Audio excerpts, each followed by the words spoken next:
Good evening and welcome to Copperfield's Books virtual event with Noel Obiora and conversation with Lauren Stevens. My name is Jamie Madsen. I'm the marketing and events coordinator here at Copperfields, and I'll also be your host for the evening. So just a couple of items here before we get started. If you open your chat box, I will be using this during the event to provide links to view upcoming Copperfields events, details for purchasing tonight's title, as well as a discount code. I'll also include links for Lauren's title and my contact information, so keep an eye out there. Additionally, the Q&A box will be your go-to with any questions or comments for tonight's authors. The format will feature around 30 to 35 minutes of speaking and will then be followed by a live Q&A. So if you go ahead and look at the bottom of your screen, you'll see the Q&A icon. Go ahead and open that and submit your questions and comments here. You can go ahead and do it at any time during the conversation. There's no need to wait. So now I'm really excited to introduce tonight's authors. Noel Obiora was born in Nigeria and moved to the United States as a teenager.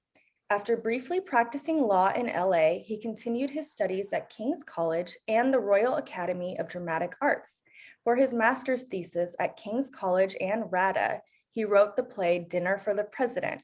He lives in Northern California with his family and works as a senior public utilities counsel for the state of California. He is an avid soccer fan, a documentary film enthusiast, and enjoys traveling. And in conversation with Noel tonight is Lauren Stevens. Lauren is a widely published essayist and fiction and nonfiction storyteller. She is a member of the regional board of the Anti-Defamation League, a member of its Deborah Awards Committee for Outstanding Women, and a member of Greenlight Women, an organization of women in the entertainment industry who serve as mentors. Her newest novel, All Sorrows Can Be Born, is out now, and I will be sharing that with you later. So they are with us this evening to discuss Noelle's debut title, A Past That Breathes. And I'm super excited to hear about this title tonight, and I'm so pleased to hand it over to you, Lauren. Why don't you take it away for us? Well, thank you so much, Jamie. And both Noelle and I are so appreciative of your giving us this platform this evening to talk about our favorite subject in the whole wide world, which is the books we write. Yes, and you know, as writers, we're kind of in our cave, working away. We're wondering if anybody really cares what we're writing. And then all of a sudden, our book is born. And thanks to Copperfield and wonderful other independent bookstores, we start to find readers. And then, of course, we're very curious to hear what our readers have to say about what it is that we've done. So with that kind of as a background, I'm particularly pleased to be able to ask Noelle a few questions. We had a chance to kind of do a preview chat before, just to get to know one another a little bit. We share the same publisher, which is Rare Bird in Los Angeles, which is a boutique publishing house that both of us were lucky enough to be selected to have them birth our books. And that's why we're here together tonight as authors under their imprimatur. And I'd just like to start by asking Noelle, our instructions were not to talk so much about our books, although I'm sure we will get into the subject of our books, just give you enough to be enticed to buy them, but really to have a chat about getting to know each other a little bit better.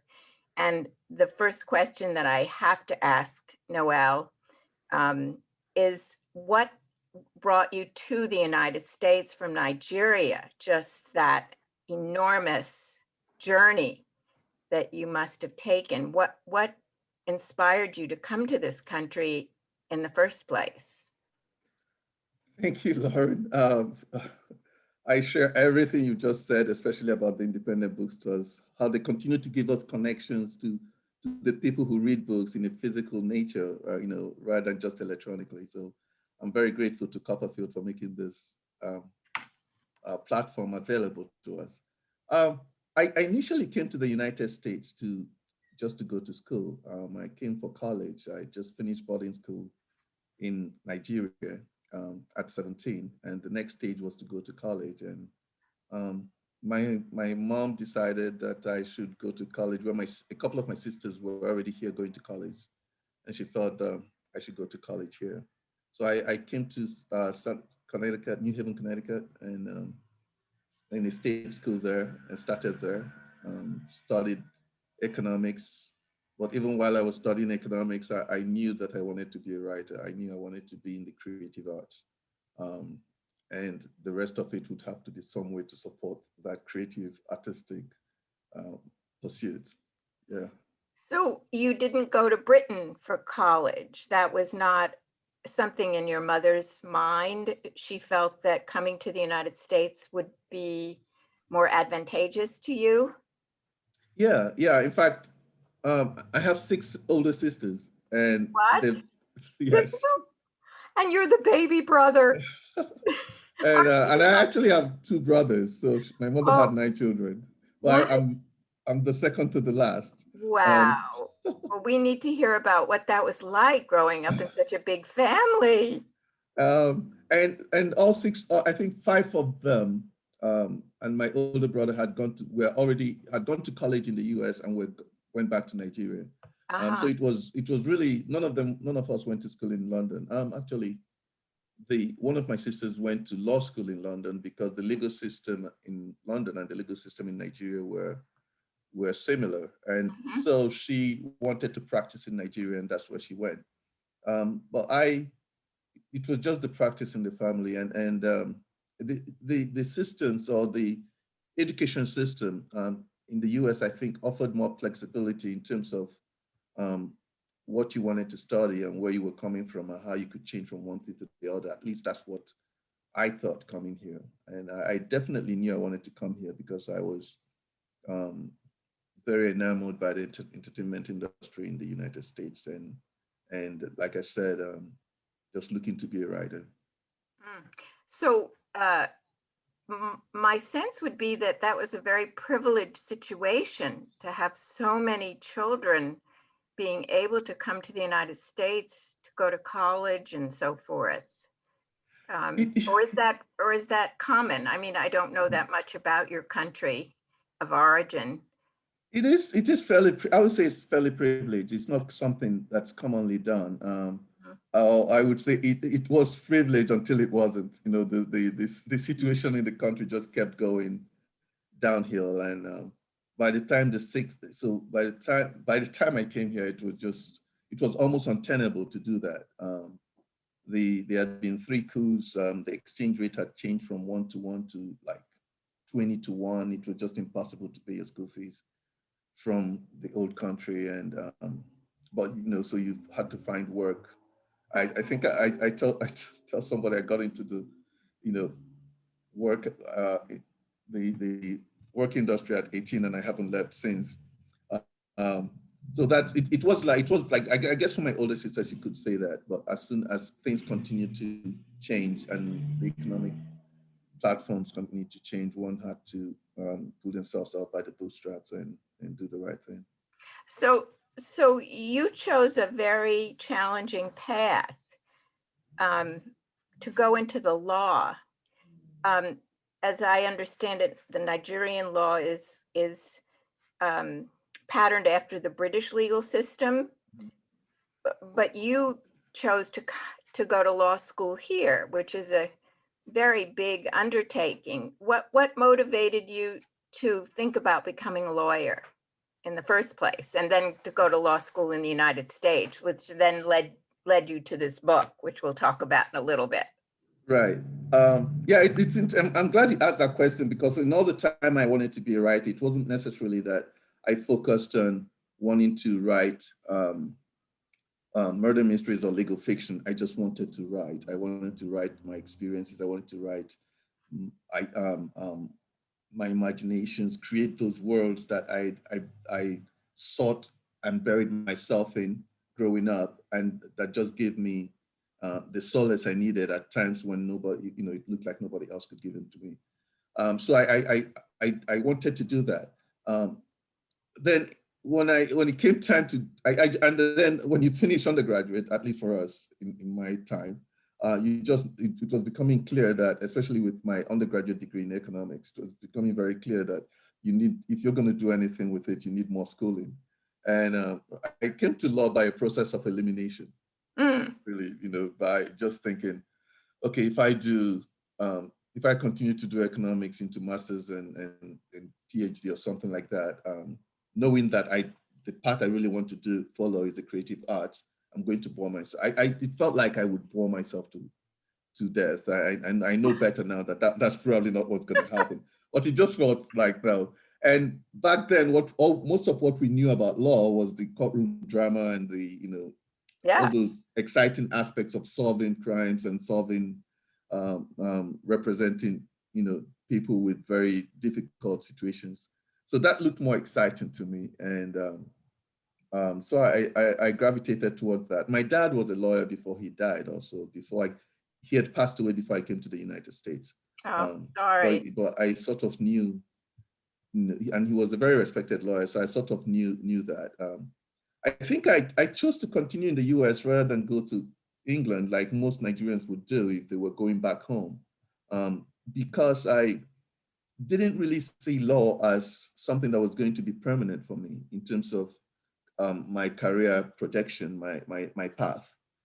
I saw it as something that was going to be partnered with my dream, and sort of support my dream of being a writer. And eventually I was going to just make the leap or make the jump towards being a writer and leave law behind or do something with it. But I just, it just ended up being the thing. Well, that was very smart of you, because when you look at television drama, for example, or some of the great movies, they're based in the courtroom. They're the whodunits and who's guilty and who's not guilty. I mean, that is fraught with dramatic tension.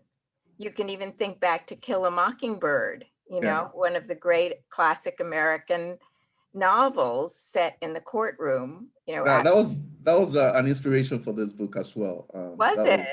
Yeah. And I think back then when I went to law school, LA law was very huge, was big. And just when I started, I think it was ending about the time I started going to law school. Yeah. And so it was about that time that law school applications were going sky high, so that was part of the motivation as well. You saw that and go, I want to do what these people are doing if I'm not going to be writing, and also to think that maybe it will give you an avenue to write scripts of that nature. Sure, absolutely. I'm trying to think. Well, there are many examples of lawyer / producer / director / writer, Right. So you were certainly in the right lane when you made that decision to go to law school, but then you did practice law. I did. I came out, and I went to law school in Texas, the University of Texas, and then I came out to Los Angeles primarily because I thought that would be the place to be if you wanted to be in the creative arts, and just work in film or writing. And I came out here thinking, I could find a way to write and support it with doing contract work as a lawyer, but it wasn't going well. That I just didn't like some of the assignments I was getting to go to court and represent people. And I remember complaining to a friend of mine who was a partner at a law firm, and he said, "Well, if you don't like what these people are sending you to court to represent them on, why don't you start your own practice?" And it turned out to be both the best and the worst advice. Because starting your own practice is not really about practicing law, it's about running a business. So the whole concept that, go start your own practice and you can do it if you know how to do it. No, start your own practice if you know how to run a business, not if you know how to practice, not if you know how to practice law. And I think but I took the advice, and I'm glad I did, because it was a situation where I either sank or swam, and I had to learn really quick and and had to be exposed. You know, being the youngest of many children, I was shut out quite a bit growing up. And some of the things I was exposed to when I entered, made this foray into starting a practice, was, you know, educational. Was, you know, it made me grow up faster than um, I would have otherwise, and just exposed me to a study of characters, some of whom found their way, quite a bit of whom find their way into this book. Um, Well, and they and certainly it was found, during that OJ trial that was very frustrating. yeah. Well, we talked about that common situation for us, that you were practicing law during the OJ time, and you mention it and reference it quite a bit in your book. Right. And I am from Los Angeles, and I think I shared with you that the murder took place 3 doors down from my house. And Yeah. we lived with the aftermath of the trial for a good 3+ years while the tourists came to take pictures in front of the house, which is so horrifyingly ghoulish. You know, why would anyone ever want to do that? And the trial just took over the city. And so Yeah. I thought it was a very interesting artistic choice that you made. You know, your case was not as high profile a case, the case that is in your book, Mhm. a past that breathes, but yet Right. it impacts the story. You allow a television into the courtroom, and I'm curious about how you think the existence of a camera in the courtroom impacts how that case actually gets carried, and how you saw that in your book. Yeah, the book went through a lot of editing, so a lot of aspects of the backstory and aspects of the story that, you know, to make it smaller, ended up on the cutting room floor. But I think one of the things, if you look at the way the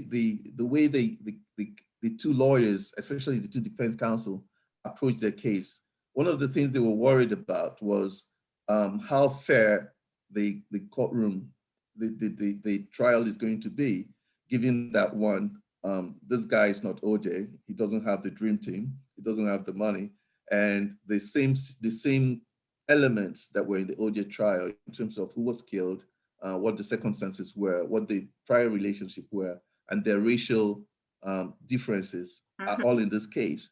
So there would, I think that element of it, what I was doing with that, or trying to do with that, is they came with all these concerns about, okay, how is that courtroom going to how is the courtroom going to be run in a way that's fair and does not just bend towards the DA? And when the cameras come into the courtroom, there's more transparency in the process. And I think what the cameras did for this process was to allow you to see more of the American legal system as it should play out in a courtroom than you wouldn't have if the cameras weren't there. If the cameras aren't there, and so that was what it was. It allowed me to say, it allowed me to be able to portray the system and in a way as plainly and as fairly and objectively as I I think I could.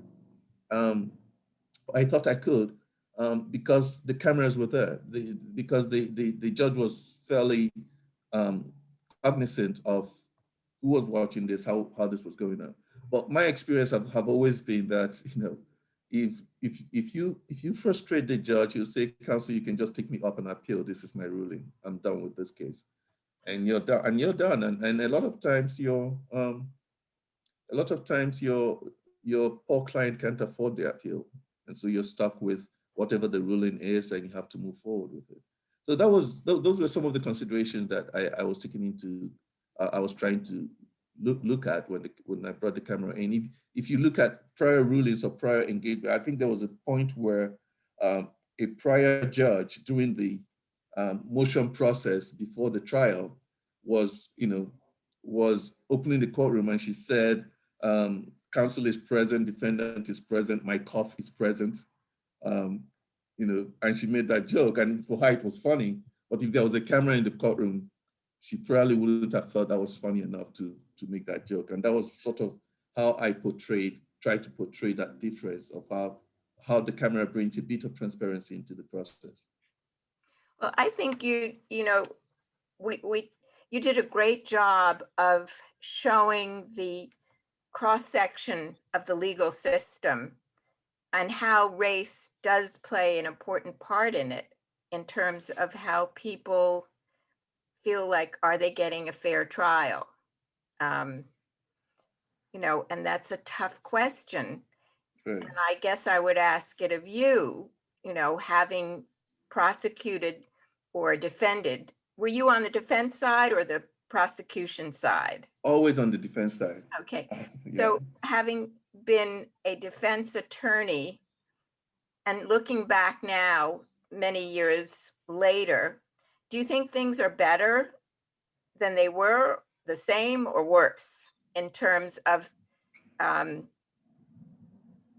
how the game is played? Because there is a lot more than what the average person knows that goes on, just the way, how the jury is selected. And there's so much that's kind of throwing the dice, and you don't know how the jury's going to read the situation at all. Mm-hmm. And the judge plays an enormous part, as you have shown in your book, in the outcome of the case. Right. Yeah. Yeah. That's a great question, because well, fortunately, I was going to say unfortunately, but fortunately, I left my criminal practice behind when I went to work for the state, and I now do mostly regulatory work, trying to oversee the utility practice in California with the Public Utilities Commission. So I don't know that I can tell you exactly how I think the system has changed up to now, but from what I see, from where I stand, it hasn't changed that much. It is still, it's a system where if you don't have the resources, and you're just not going to get far in it. And oftentimes, the people who don't have the resources are the same kind of people, they're the minorities, and it's a system where, like you said, the judge and the DA hold a lot of cards. Yeah.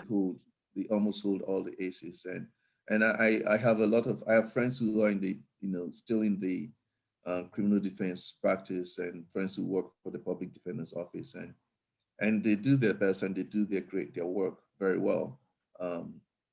But I don't know anything that would inform me right now that the system has changed tremendously in terms of how it manages the situation of people who have less to be able to work in it. And we see that, a lot in the innocence Right. Yeah. programs. You open the book and find somebody who's Stuck. and you don't. It's just hard to understand, how this would happen, because in spite of its problems, this still happens to be one of the best systems in the world. But it can be blind a lot to a subsection of its society, and that doesn't have to be that way.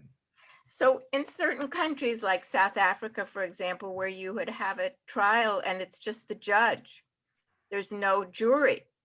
Mm-hmm. So do you think that we're better off having a jury system, and especially when you have to get not just a majority, but all 12 jury members? I mean, in your book, and I don't want to give away the plot, Mm-hmm. But The jury system, yeah. go on. It's hard for me to ask the question No, because no, I understand what you're saying. The jury system is not perfect, but it has its flaws, but it's it's probably better better than than not, it's huh? better than not. Yeah, Yeah. yeah, it's better than not because you are also the criminal system should reflect the society in which it is being persecuted, in which it is being presented. And in a lot of instances, the jury system does do that. And and for every case that goes to a jury, there are like 100 cases that avoided a jury because of what it would take to take it to a jury and that. There are elements of that that are very bad because they don't go to a jury because you take a plea because you don't know what. Right. You You can don't no want more to. You don't predict. want You to can no risk. more predict what 12 people would do than you can with one man, Yeah. knowing his biases or not knowing his biases. So it's hard. Yeah, I think I'd still prefer the jury system. I still prefer the to be able to make my case heart to heart to another human being and let them see this. And also one of the things I wanted to bring out is that for every defendant who goes through the system and we are looking at he is establishing a bar for the rest of us because what happens to him, what standard you set for him is going to be likely the standard that the person coming next would have to face. So when that policeman gives you a ticket, um, it's probably informed by the last ticket he fought in the courtroom going, can I get away with this? Yes, I can get away with this. You might remember what happened the last time in courtroom or something like that. Well, I mean, I think that point is so brilliant that you just made, that it's what came before that's right. going to influence what happens today Yeah. and tomorrow. Yeah, I thought exactly. you did a fantastic job in presenting the courtroom dynamics and the nuances of the law and the inadmissibility of evidence. I mean, you gave us a primer on, Thank you. on prosecution and defense. And again, I can't give away the ending of the book. I'd have to make a big spoiler alert, but I could not predict the way the case was going to go at all. Thank you. Yeah. I no, when I was writing this book, when I first started writing it, I decided I decided that I wouldn't read a lot of the very successful criminal justice legal mysteries Like Jonathan Grisham and people like that. Yeah. Right. I read a couple of his and one that I think Street Lawyer wasn't based in a courtroom. So if it wasn't based in a courtroom, because I didn't want to see or subconsciously take whatever made them successful or whatever people were really liking about them. One of the things I wanted to do with this was to show that oftentimes in a trial, right, you don't know who wears the white hat and you don't know who wears the black hat. What does that mean? Like in a Western movie. Oh, okay. You know that the hero wears the white hat and the bad guys wear the black hat. Got it. And oftentimes when you're reading, at least for me, when I would read those thrillers, I knew who the good guys were. And it just didn't reflect my own practice, my own experience in the practice of law. A client walks into my office, tells me the story, I take the case, I believe him. And then you start to investigate the case, and you go, okay, this client knew exactly what to tell you to believe him. And so you're now working, and you're now working. It's still a story. You still want to defend him, and you still want, but the story develops over time. It's not just the story that you take to court with or the story that you were told going forward. And so one of the things I wanted to show was that sometimes it's hard to know, or difficult to know who the good guys and the bad guys are. And sometimes for me, a lot of times for me, the bad guy was just the guy in the black robe sitting in front of me because he wouldn't let me do things for my client.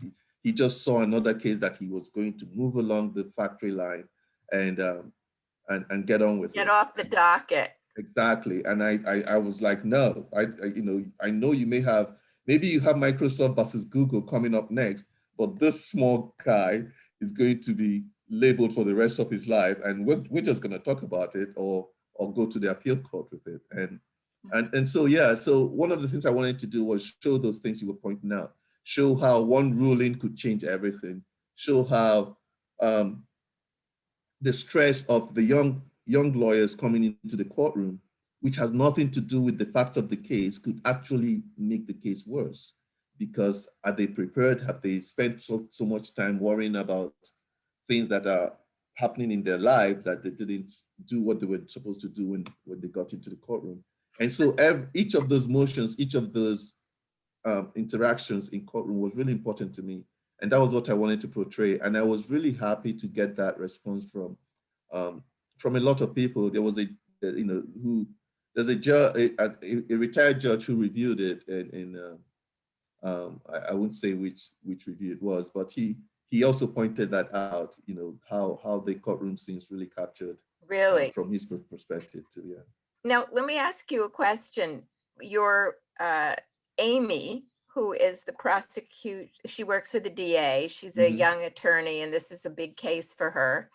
And then Ken, who is the defending attorney, they happen to have a history together, a personal relationship, which then is reignited during this whole court situation.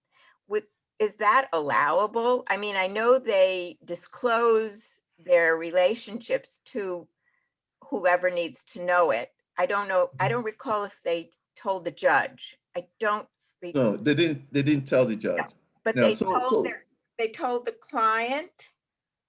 And right. I think they told the victim's mother. Is that right? She told the victim's mother as a courtesy. Yes. I think at the end of the trial, towards the end of the trial, I think she told the victim's mother. Yeah. Would that could that happen actually? Because that was something that I was really puzzled by. It seemed a little unkosher, for lack of a better word. That was the point of it. Yeah, that was one of the one of the stresses of the relationship of the whole process that I wanted to bring to the fore. And the interesting thing was, as I was writing the book, and I literally just picked the names I'd written, and I also wanted it to make it very true to, because this was actually a lot of the book was my story and my frustrations practicing law in Los Angeles during that time of the OJ trial. Almost everything that happened in that courtroom, even though the plot line was imagined, I had done in terms of motions and other things. And so when I started writing the book, I wanted to make sure that the book would be true to the legal system and the case law, the actual case law in California. So I did research that, and the case that Cassandra, the co-counsel, pointed out to her co-counsel, saying, "Have you seen this case? The case of People v. Jackson. It's an actual case in California." Really? Yes, it's an actual case in California about two opposing attorneys who were in a relationship. And I think the defendant in that case had argued that he didn't get, I think the defendant may have argued that he didn't get fair representation because there was a relationship going on. And the court said, yes, that the rule would be, if you're in a relationship with opposing counsel, you have to disclose it to your client. But it doesn't mean that they're disqualified. It doesn't mean that they're disqualified, but it's up to the client to fire you. It's up to the client. You have to give the client sufficient information at an appropriate time to make an informed decision as to whether to continue with you. And that's an actual case, People v. Jackson. Mhm. And then when I wrote the book and my editor looked at it and my editor said to me, have you seen the movie Adam's Rib? I'm like, no. He goes, you have to watch it. Oh, It's is that the one with Katharine Hepburn? Catherine Hepburn and Spencer Tracy? Tracy. Yeah. And they were trying a divorce case and they're married to each other. Uh-huh. And my editor said, after reading the book, he loved it and he said to me, you have to see this movie. And then Well, I now saw I'm it. I gonna was have like, to see wow. it. Now I'm I'm gonna sorry. have to see it. I said, now I'm gonna have to see it. Yeah, it's a beautiful movie. I didn't know about it, and I'm glad he didn't tell me. I'm glad I didn't know, and he told me only after I submitted the book to him. And he said, "No, I'll go see this movie," Well, and I saw it. one of the things we talked about in our preview, as it were, before we had this program together, was the idea of where you get your ideas, how you do your research. And you shared with me that you had certain limitations in terms of working and trying to write the books. So the notion of writing about the law became for you a very practical decision, as opposed to writing about, something else. Right. Yeah. And that struck me because I was reading your book and I'm thinking, wow, the amount of research that would have gone. I mean, the details you gave of, of the events that are in your book, the bombing of Japan. I was thinking there was no way I could have done that type of research, with work, with the pressures of work and family. And so I really wanted and I didn't want to put off writing anymore. I've always, you know, and I knew I just had to start writing just living my dream. And so I had to focus on the stuff that was available to me, the resources that were available to me. Doing the legal research to find out if two lawyers who were trying a murder case were in love, what would be their legal obligations, was just like doing any other legal research I was doing at work anyway. When I have time, I'll do the search for it and I'll look for it. Well, And I mean, so just that that's idea, how I focused on this. Yeah. that whole idea is so titillating. I think that would make anyone want to read your book. The notion of, opposing counsel having a love affair during, whatever. How does that play out when they have to be staring each other down in the courtroom? That's got to Yeah. be, that is a very tense situation, Yeah. to say the least. Yeah, and it is that's exactly the point that my editor was making. He was like, this has been done before, right? And I was like, okay, I'll see Adam's Rib. Yeah. Well, No, I hope so. I hope they find it that way. I don't know, what is the old adage? There are probably only 7 stories and they're just a redo of them, or Right. stranger comes into town, The stranger leaves town. yeah, or a person goes on a journey, Yeah. and not much else between that has been Right. enough to fill, libraries for centuries and centuries. How much is new and different? It's really just the author's imagination to put a twist on some of these basic stories. But no, And then to make it relevant to the different ages, if this story were written, one of the books for me that also inspired this book was Bleak House, because I loved how it portrayed how the practice of law is a business, not a compassionate undertaking, in a place where, in an environment where that needs a lot of some compassion and empathy, but it is a business. And Jaundice v. Jaundice, that case, and the lawyers who handled it, I just was moved by how much some of what was said in that book that was written in the 1800s was relevant to attitudes that were prevalent in the 1980s and the 1990s when we're practicing. So I liked that about it, and yeah. So the case that you present in your novel is kind of an amalgam of other cases that you were exposed to, or how much of it was really your own imagination and fictional creativity? A lot of it was the plot line, a woman was found dead in her apartment, in her apartment in West Los Angeles on Amaka Street. And the doors were closed. No, there was no break-in.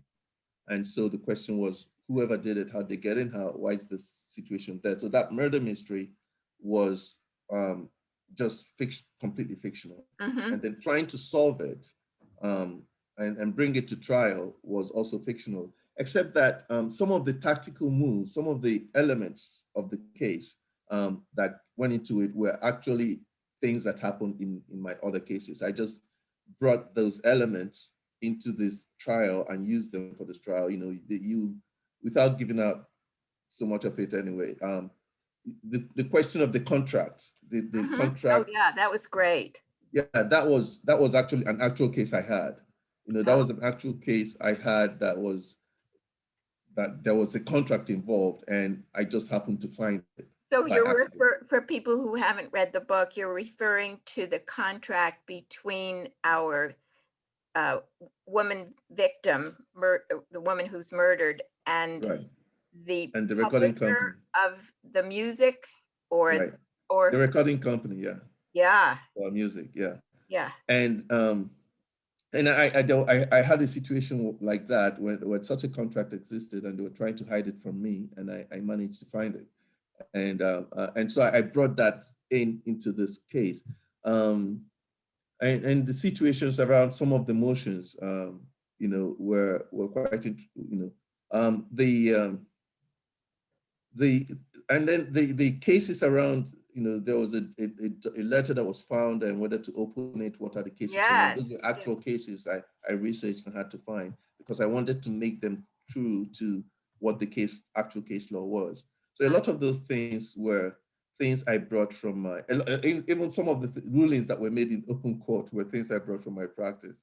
And then the forensic examination, I happen to be friends with the forensic examiner for about most of Northern California's counties, and he does forensics on about 3 bodies a day, and so that is so ghoulish. I mean, I know. I had a hard time with that. Reading how the body was investigated, and the throat, and really. No, imagine that you wake up every morning and they tell you, literally wake up and they tell you which marks you're going to. They tell you which county, or the night before they send you an email. Okay, we have a body in Richmond, and then you have a body in Napa Valley, and then. Can you imagine doing that as a living? I don't think I know. could. I would ask him those questions and go, how in the world? And he said, you just respect the body and find what you're looking for. And so he was very helpful in making sure that those aspects of the case were very consistent with the truth, and were accurate, so to speak. So so those were the places I went to research.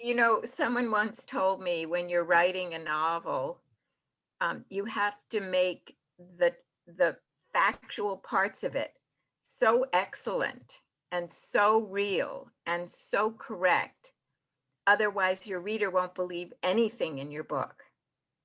Yeah. So the fact that you were very careful about vetting some of the really technical makes your reader then trust you that the rest of the story is going to, have a sense of truth to it, even though it is fiction. Right. If you get my meaning. Yes, absolutely. I'm not sure I'm saying it correctly, but. No, you are. It was just, it's something that I really wanted that. I really wanted that to reflect what I saw in my practice. And I also wanted that to reflect the arc of these characters. There was a time when there was, like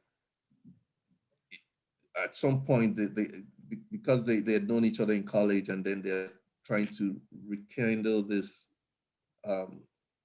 flame years later. At some point, she'd asked him, "How about us in college?" And he said, "Well, we were innocent. We were when he talked about race being the elephant in the room in Los Angeles, he said, Yeah. well, during the Los Angeles riots and during the O.J. Simpson, in that relationship, race was the elephant in the room. And she said, how about us?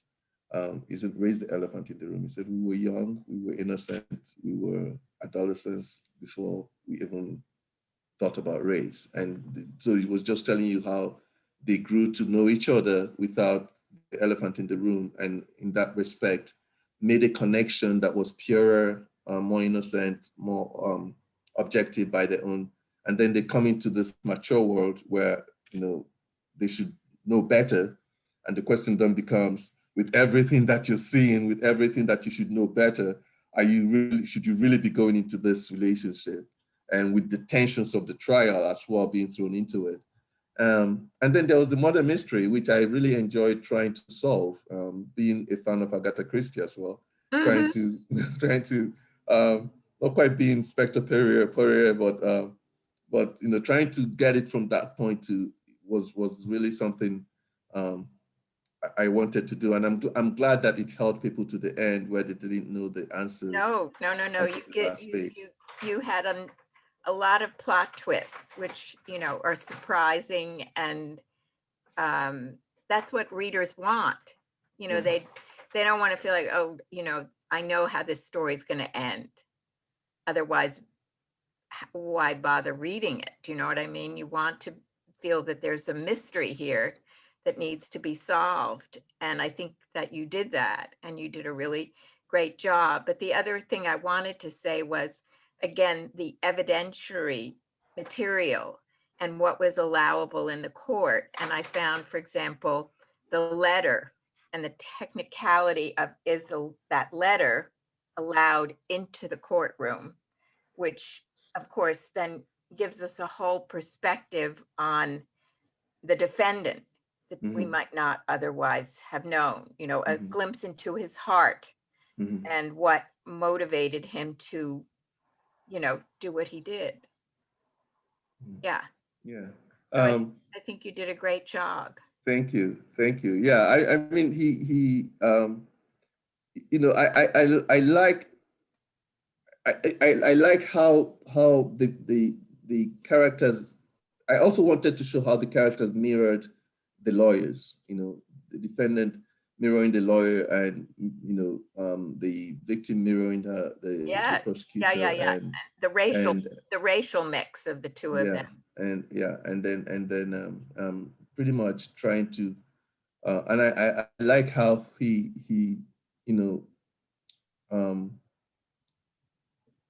pretty much at a point made it very clear, if you guys are not going to defend my innocence, I will do it myself. He was willing to. Well, he wanted to stand up in the courtroom. I mean, you hear all the time that the defendant should not speak for themselves. Yeah, but you twist. They always want to, yeah.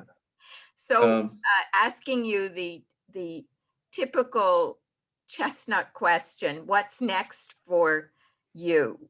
What are you thinking about now? Can you talk at all about what you hope to write next? Do you have something cooking, or are you going to just sit with the glory of having been published? No, you always have something cooking, and we're just talking about it before the event, right? No, it's interestingly, in all the press I've been doing, interviews I've been doing, I've never been prepared for this question, and it gets asked every time. Yeah, I do have something I'm working on. I'm always working on something. I just don't know which it will be that will take precedent over the others. I'm working on a couple of things because there are stories that stay with you. There are stories that, even while you're writing the story that you want to write, there are so many other stories that are struggling to come out of you. And I'm trying to figure out and find which one to bring to the fore. I'm still constrained a bit by work. So I'm thinking that yeah, you have a demanding day job here. Yeah, so I'm thinking that it would probably be something in the nature of that allows me to do the research with the constraints I have. But I'm yeah, sure you can find drama in the public utilities world for sure. Yeah.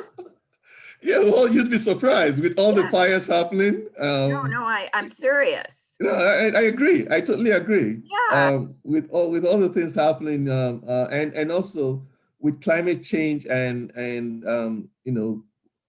events things you have to do to address it. And we have the largest utility in the country in PG&E, and you just can't push an entity like that around, even if you're supposed to be overseeing it.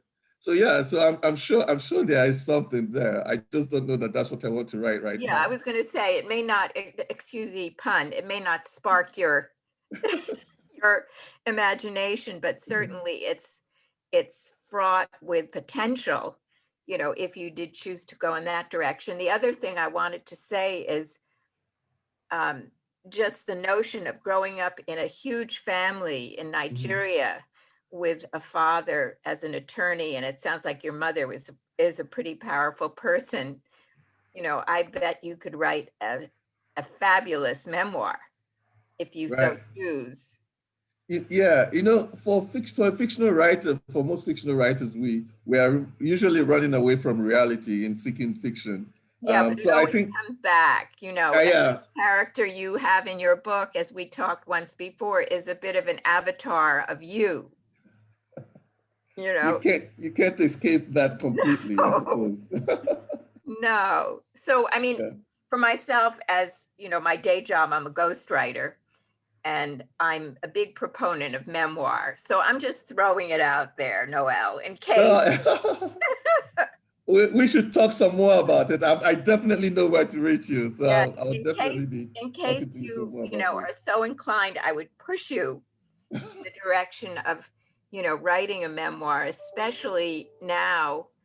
I think people are so fascinated with other cultures in this country. They're finally sort of, giving other cultures their due. So, Right, the world has become much smaller. The world has just become much smaller, especially in the last year when we realized that with we COVID, are, you mean? Yeah. yeah, we realize how connected we all are from sea to shining sea. That what one flu in one corner of the world affects the rest of the world. If we don't know this now, then I don't know Well, when we're ever going to realize it. one book I did was based in Paris, and there's an expression: when Paris sneezes, everyone in Europe gets a cold. So I think I've heard that before. it's Yeah, the same, yeah, it if reflects it. someone sneezes in Lagos, you're going to get sick in Los Angeles. Yeah. It's true today more than ever.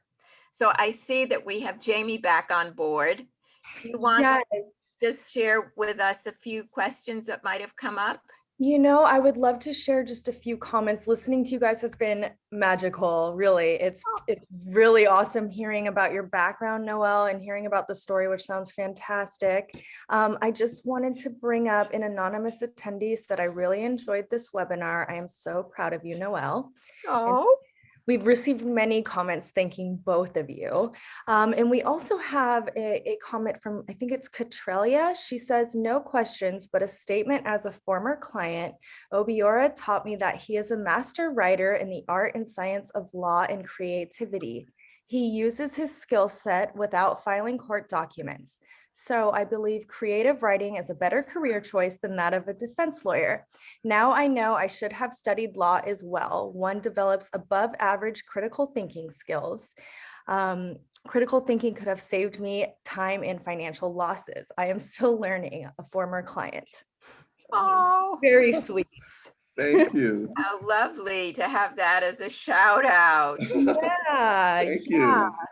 And to everybody questioning, we did touch on it in the beginning, but yes, this is being recorded. You will all be receiving an email tomorrow that has a link to the recording, links to purchase tonight's title, as well as the discount code, as well as Lauren's title. So everything will be in that email. I hope you just watched and enjoyed yourself this evening like I did.